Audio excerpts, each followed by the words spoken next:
Hi, I'm Susan Bloom. I'm the owner at Connection and Synergy. What inspired you to start Connection and Synergy? Hmm. I can't think of a time when horses weren't a part of my life. And for a lot of the last decade, I've been immersed in the science of how horses help people heal, grow, and learn. And in doing so, I was also a caregiver for my husband for 5.5 years. Um, I was the daughter of the only doctor in a small rural community, and I'm a breast cancer survivor. And when I first started the equine Gestalt program that I took, um, I kind of thought I wanted to help patients, and that has grown into wanting to help doctors after the 5.5 years of caregiving, help doctors because being from a small town in rural Western Kansas, we traveled a lot to see doctors and we saw we went to the Mayo Clinic in Rochester, Minnesota. We went to MD Anderson in Houston, and ended up mostly at KU Med Center in Kansas City. So we, I saw a lot in healthcare. Some of it good, some of it not so good, some of it downright ugly. And I would like to help the good doctors not burn out and quit. Help them with their relationships, help them with their not only their personal relationships or relationship with themselves, but their relationships with their patients. Because what I saw was when those doctors shared even a snippet of their own lives with my husband, he listened to what they had to say better. He responded better to them. And if they listened to his stories, that was even better. Um, and I understand in healthcare now, they have limited time to see patients. And I actually had an oncologist who one day came in and apologized to me for being late. And I said, you know what? I'm fine with you being late. That means you probably had to spend extra time with someone else. And that also means you will spend extra time with me if you need to.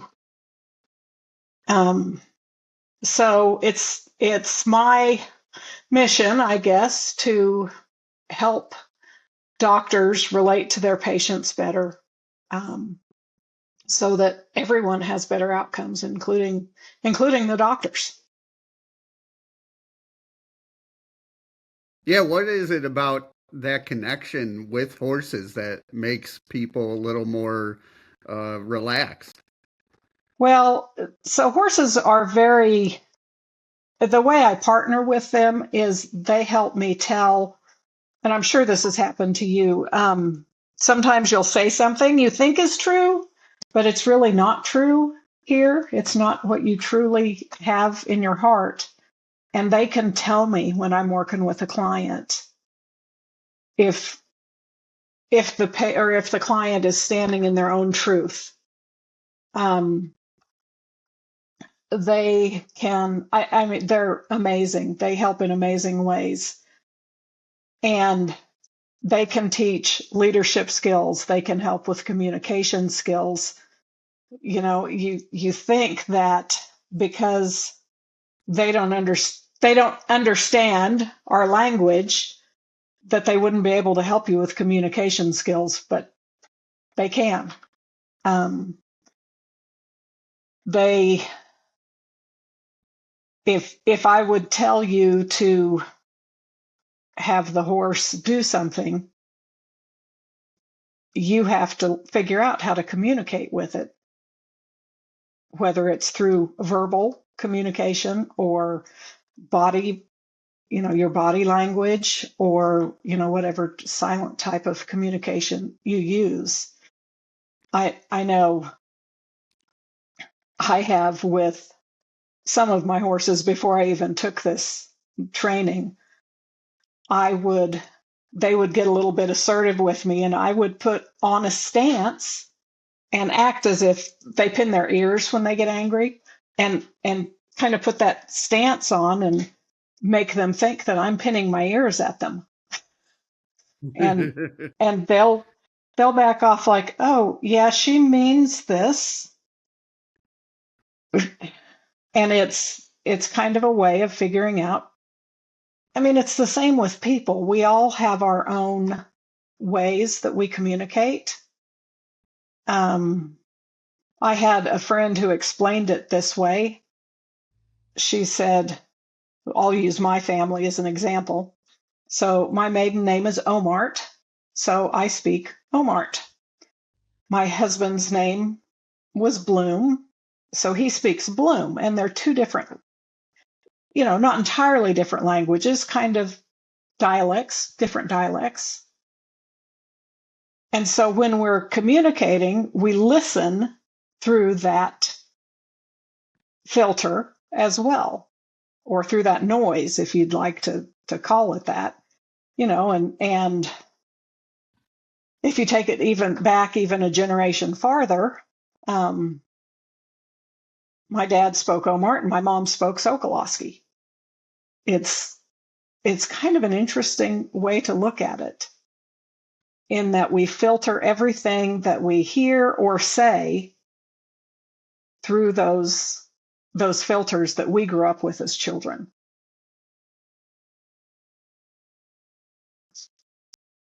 Yeah, how does helping others help your own healing process?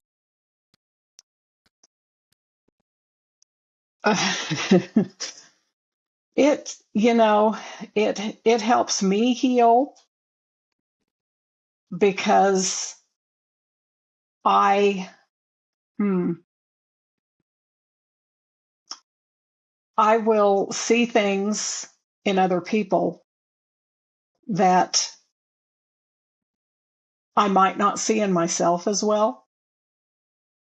And in Gestalt, we do call that borrowed benefit. So if I have a group in my arena, they're most likely, when one person's working on something, someone else is going to get some borrowed benefit from it because they have experienced a similar situation or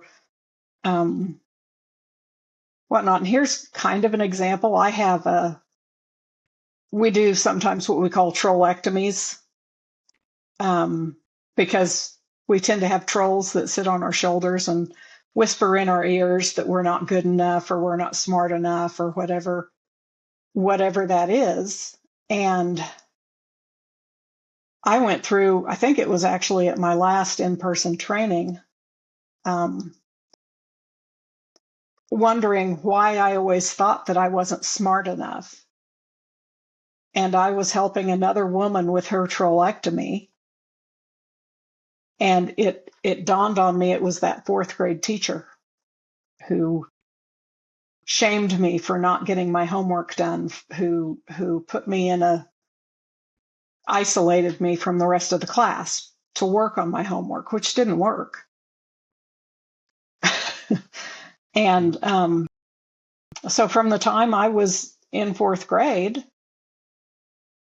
I always thought I wasn't smart enough. And then there were, you see things, people say things inadvertently that's like, oh yeah, I'm not smart enough to do that. I'm not good enough. I'm not worthy, whatever it is.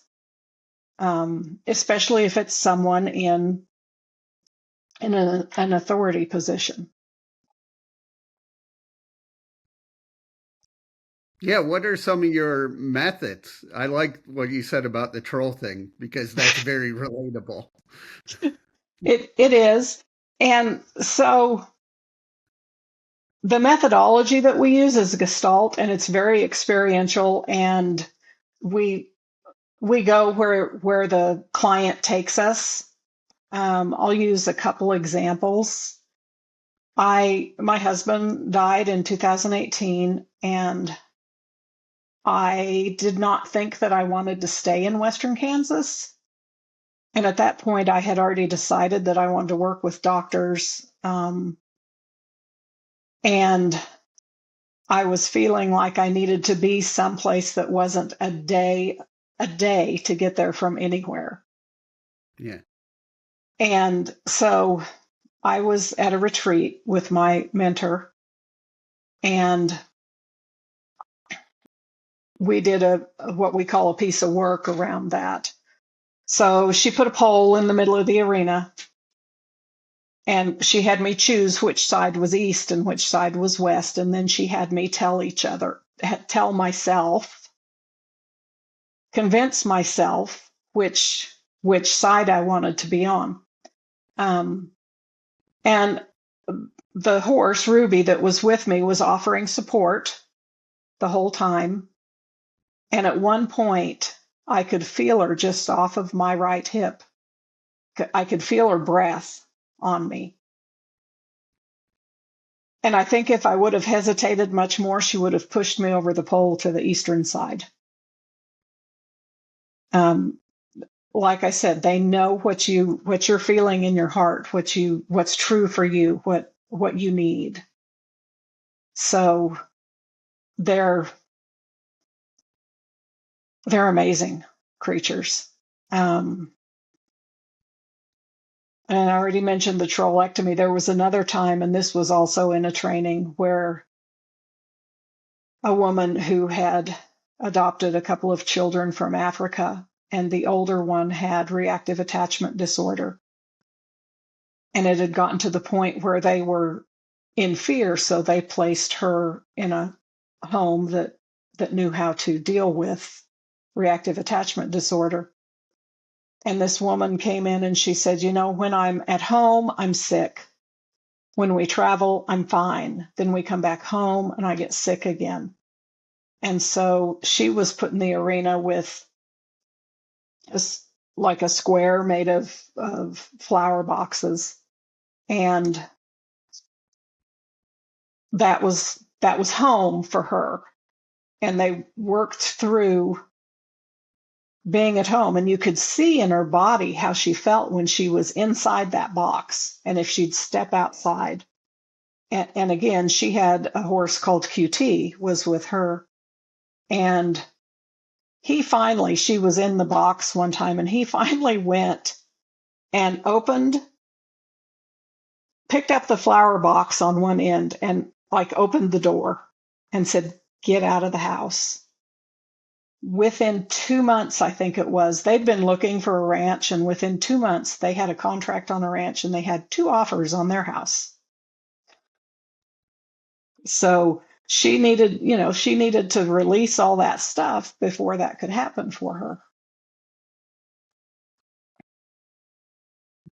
I was doing my research on you, and I saw all the different podcasts you've done, and you talk a lot about being a caregiver.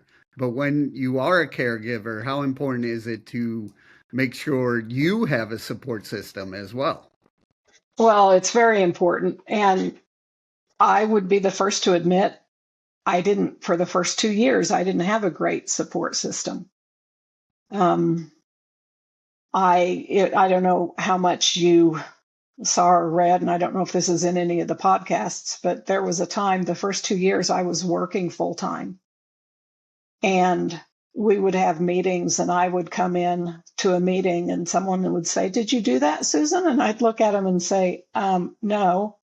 "Was I here for that meeting?" And they said, "Yes, you were." And I'd look at my notes, and I'm like, "Oh, yeah, no, I haven't done that yet." And that's a lack of support. I was so scattered. I told a therapist that I was seeing once, I wasn't tired and scared. I was exhausted and terrified, because they never really figured out. He had a rare autoimmune disease that had many complications, and they never really figured out what all was going on with that. And then, one of the ways that I took care of myself, and a lot of people don't do this, when he was inpatient in the hospital, at KU Med Center, which was 350 miles away from home, I did not spend my nights at the hospital with him. I would if we got there late and I didn't want to drive, because my son was like 45 minutes to an hour away. And so if we got there at 11 or 12 or 1 in the morning, I would often spend the night then. Or there was one time that it wasn't all that late, but it was snowing, and I said, I'm done driving in the snow. And I really felt like that was probably one of the best things I did for self-care, because I could sleep in a bed. I could unwind and do things for me. If my son was working, I might watch a romantic comedy. We might go out for dinner, and I'd have a glass of wine a lot of times. So it was those kinds of things. And I remember, and this was almost a 3-week stay there. I remember talking to a woman who was very proud that she had never left the hospital while her adult daughter, was there in the oncology unit, which made me feel maybe a little shameful. And I've realized since then that my not staying there was probably one of the best things I could have done for myself, because we cannot give our best when everything has been sucked out of us. As I mentioned earlier, from work, I definitely wasn't giving my best at work, because that was the fall that we traveled to Houston 3 times in 3 months, which was a 12 or 13-hour drive for us. So it's very important to have those support systems. And I didn't reach out and ask people for that. And I know it's very hard for people to do that. That's why I like to offer caregivers groups, either virtually or in person, where people can take, a little bit of time and for themselves to be around people who are in the same sort of situations, because there's definitely a fine line between trying to stay upbeat for your loved one, your family. In my case, everyone in town, because it was a small town, and whenever I went out to the grocery store, people would ask how he was doing.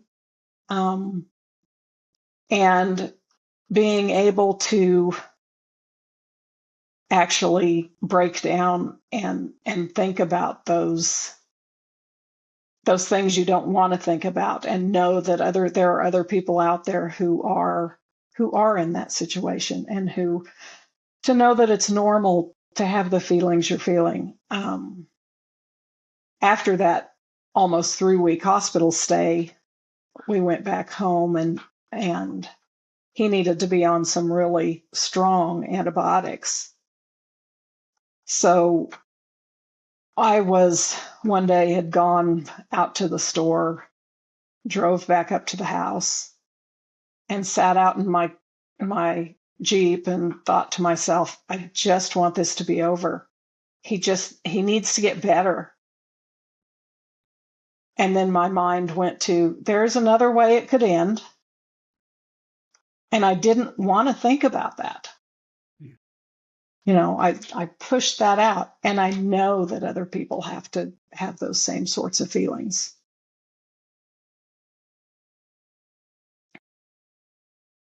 When you work with your clients, do you see their either confidence level rise or the openness to talk as they work with the horses? Oh yeah. Yeah. There's one woman who I've worked with a couple of times, and I didn't realize how uncomfortable she was around the horses. She'd been with my pony, who's small, and had seemed fine. And I said, I have another horse who's quite a bit bigger. And I said, I'd like to put him in the arena with someone. Can I do that with you? And her eyes got real big. And she said, okay, we can try it. Um, and it worked really well. And she still tells me that she's kind of uncomfortable around them. I don't see that when she's around them, but yes, you definitely see a rise in confidence and a rise in their vulnerability and their emotional openness. Yeah, for sure. What do you do to help your own mental health? Probably not as much as I should. Um, and when I think about it, I I will go out and spend. I mean, I'm a one person operation, so I'm taking care of the horses and doing all the work. Well, I have a son who kind of helps me, but do most of the work here around the ranch, and I cook and everything, and so I do not spend as much time with those horses as I could. And every now and then I'm reminded of it. It's like, oh, yeah, I need to go out and just be with them. Um, and every now and then I have one that will tell me I need to just be with them. Or it's been about 2.5 weeks ago, the big horse rubbing on the fence pinned me between him and the fence, and my shoulder popped. And so it was like, see, you need to take a little bit of time off. They can also tell me, you're not paying the right attention if they step on my foot, or those kinds of things. They tell you what they tell me what I need to be doing. Um, See, you need to pay attention to us. You need to pay attention to what you're doing with us. Um, the little mare, I often will go out to take her out to the pasture at night and get ready to put the halter on her, and she'll turn away and go move over. And I'm like, okay, you don't have to go out right now. I'll stay here until you're ready. So she helps me. She helps keep me grounded. The big horse is more interested in getting out to his grass than. Yeah, where do you want to see the organization in the next, say, 3 to 5 years? Oh, so, and I haven't mentioned, I also do something that I call equine-assisted playshops, Okay. which is team building, leadership training, and mindfulness for any sort of group. Um, and I am in a program, a statewide program right now, to get me in front of some big corporations and stuff like that to do that. So I would like to be doing that. I would love to be speaking at medical conferences, um, helping, because that's the population that it's really in my heart to help. Um, like I said, I grew up as the daughter of the only doctor in town, and he he saw people, and that's a big difference between the doctors here at KU Med Center and in Oakley, Kansas. He would see people at their children's, high school activities, middle school activities, um, out for dinner. And I truly think it's different. I know one of Mike's doctors one day, I said, people used to come up to him and ask him medical questions at restaurants. And he said, oh, I'm so glad I don't see my patients that way. And, and I can understand that. Yeah. Um, And he was one of the ones who was really good at giving a little bit of himself and listening to us rather than just giving us our 20 minutes or 12 minutes or whatever they actually have allotted for each patient. So working with those people and helping them improve their relationships, maybe reduce the divorce rate, reduce the suicide rate, reduce the burnout rate, because they've paid a lot of money to get educated and trained.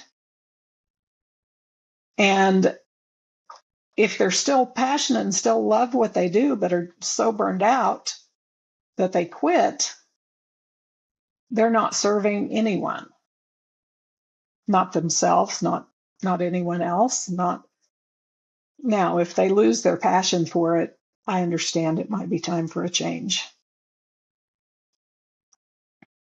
What would you say to anyone going through a tough time? Look for help wherever you can find it. And I assume your podcast reaches more than my area. So I hope so. Yes, there are about 300 equine gestaltists spread throughout the world. We're kind of a small group, and we're not the only group. Psychotherapy works for some people. Gestalt tends to be quicker and more experiential. And there are psychotherapists who work with horses. But reach out to someone, whatever works for you. There are so many modalities, hypnosis and psychotherapy and Reiki, and so many of those modalities, and different things work for different people. How can people reach out to you and learn more? Well, I have a website. It is connectionandsynergy.com, all spelled out. They can email me. That would be Susan B. at connectionandsynergy.com. Or my phone number is 913-390-3551. Or on I'm on Facebook and Instagram and those are the two that I'm on the most. LinkedIn. Yeah.